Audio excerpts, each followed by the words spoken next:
Hello guys, हम doctor ऋषि, मैं प्रयागराज से बात कर रहा हूँ। मैडम, गोरखपुर से जर्नी थी मैडम की। गोरखपुर से प्रयागराज में इन्होंने सर्च किया और बेहतर स्माइल इनको चाहिए था। काफ़ी दिन से ये रिसर्च कर रही थी कि मैं किसके पास जाऊँ, कैसे डॉक्टर को चूज़ करूँ कि मेरे हिलते हुए दांत को कैसे मैं सही करूँ।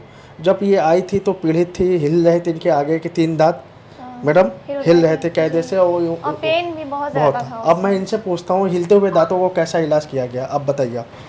यहाँ पे सर ने बहुत अच्छे से ट्रीटमेंट किया।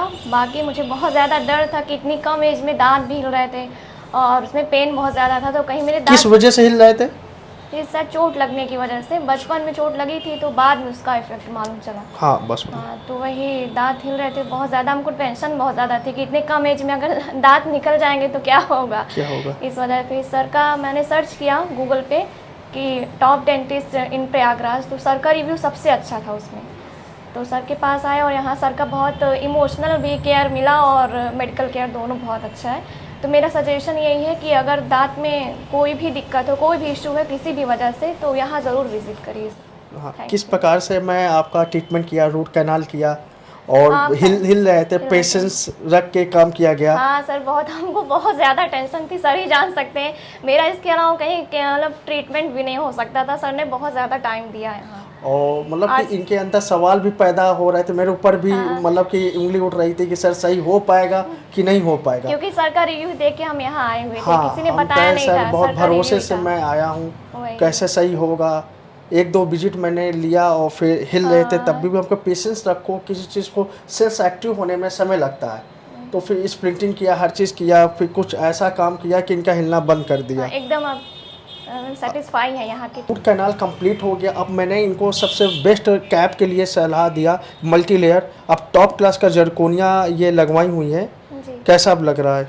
सर, बहुत अच्छा फील हो रहा है कि जैसे जो कैप लगाया है आपने, हाँ वो बाकी दांतों से एकदम मैच कर रहा है। मतलब बिल्कुल पता नहीं चल रहा कि कैप लगा हुआ है इसमें। जी, कैमरामैन सामने आइए, मैं दिखाना चाहता हूँ। स्माइल करिए आप, ई करके। कहीं पता चल रहा है? नहीं पता चल रहा है। कहीं पता चल रहा है? नहीं पता चल सिर्फ रहा। बताने से तो पता वर्ल्ड चलेगा। वाइड जो चूज सिलेक्शन होना चाहिए, उसमें भी कई सारे सेगमेंट आते हैं।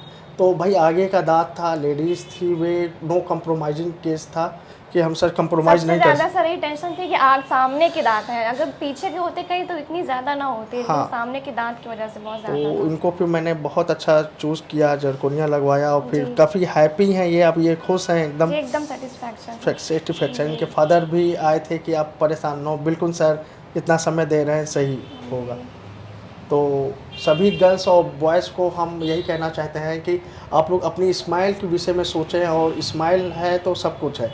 और हिल, मान लो किसी कारणवश अगर हिल जाते हैं तो दांत निकलवाने की कोशिश ना करिए।